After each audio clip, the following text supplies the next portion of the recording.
Welcome to the channel, y'all. It's good to see you guys. Today I have a very interesting video that I'm going to be talking to you guys about. In today's video, I'm going to be talking about what is the best ETF to own in 2020, as well as what is the best ETF to own outright. And they happen to be the exact same one. So stay tuned and let's get started. The best ETF to own in 2020, as well as outright, is the Invesco PowerShares QQQ. This ETF invests in the Nasdaq-100, which basically means you are investing in top 100 companies in the Nasdaq Index.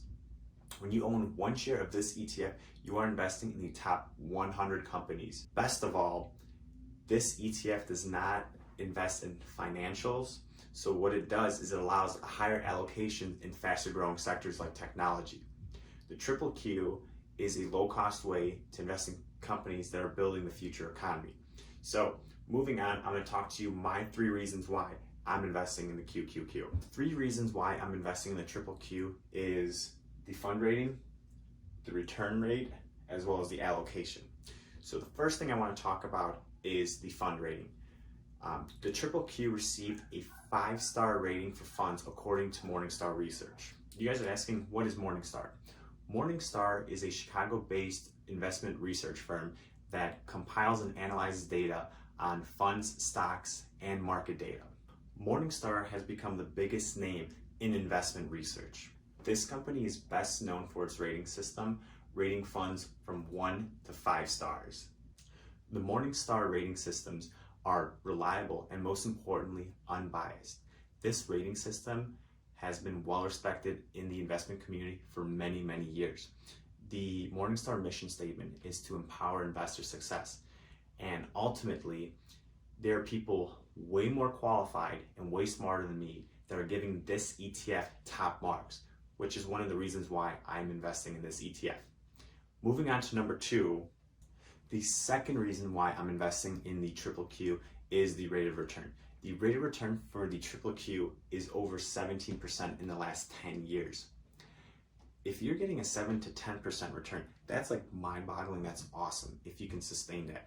And usually you can get that type of return using the S&P 500, which to me, I believe the S&P 500 is the gold standard in investing. Like if you have no idea what you're doing, then the S&P 500 is the way to go. There's a guy in Omaha, Nebraska. His name is the Oracle of Omaha, or as you guys most famously know him, Warren Buffett. He is an avid believer in low-cost index funds that mimic the S&P 500. Hell, he even went on to say that when he passes away, he wants his wife to invest in a 90-10 split, where 90% of the money goes into an S&P 500 low-cost ETF, and the other 10% in bonds. And he even is an avid believer that putting your money in S&P 500 is the way to go. And this guy is like one of the world's best investors. So if he's saying that that's what he wants his wife to do when he passes away, then it's probably a smart move for other investors to do that. But for me, I'm trying to chase that high return. And I don't care what anybody says. The whole reason why we're investing is to make some money. I want to make some money. You guys want to make some money. And for me, I think a 17% return is pretty ecstatic. So comparing our return to the S&P 500, which is the gold standard for the Q compared to the QQQ, the QQQ completely blows out of the water in the 1 year, the 3 year, the 5 year, and the 10-year return. Like the returns from the QQQ is astounding.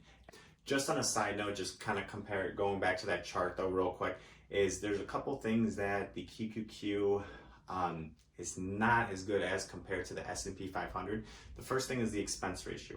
The QQQ's expense ratio is twice as much as the S&P 500's. For me, I did put that into consideration. The only thing is, like, I am willing to pay twice as much the expense ratio if I'm getting the return of 17%. So that's just the first thing I want to just get off the table. The second thing is the dividend. And this portfolio that I'm having, where the QQQ is I'm not worried about dividends.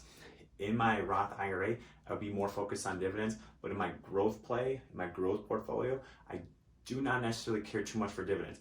If you want to retire and you want to live off a 2% dividend, then maybe the S&P 500 would be the way you'd go.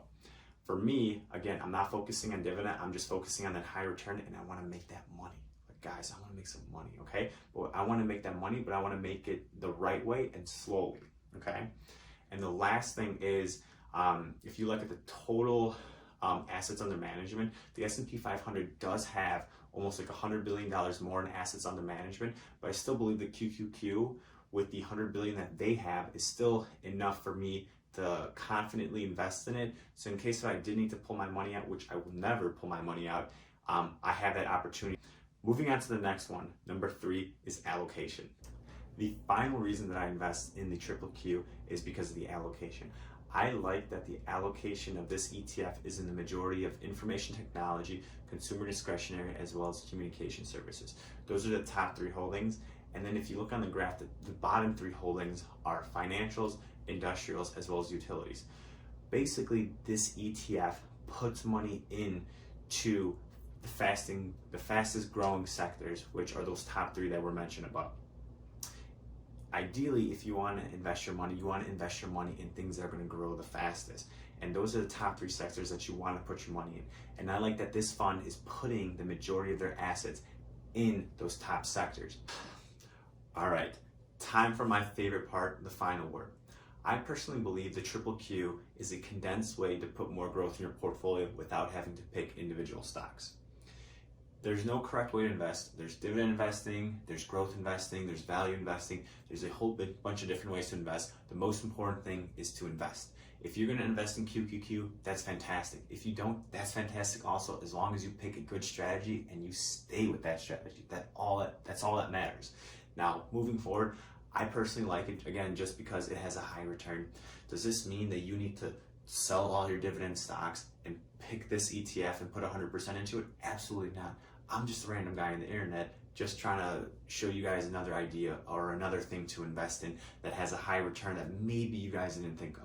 Because not too long ago, I've never heard about this either, but this is something I wanted to add. So at the end of the day, you guys do your due diligence, you guys do your web searching, you guys make the calls at the end of the day. Just make sure you do your research. All right, thank you guys for watching my video. I really appreciate it. If you guys can, like, comment, and subscribe. It really means a lot. The fact that you even watched up to this point is amazing, so I really appreciate it. So hopefully you guys learned something, and you guys have a great one, and see you next time.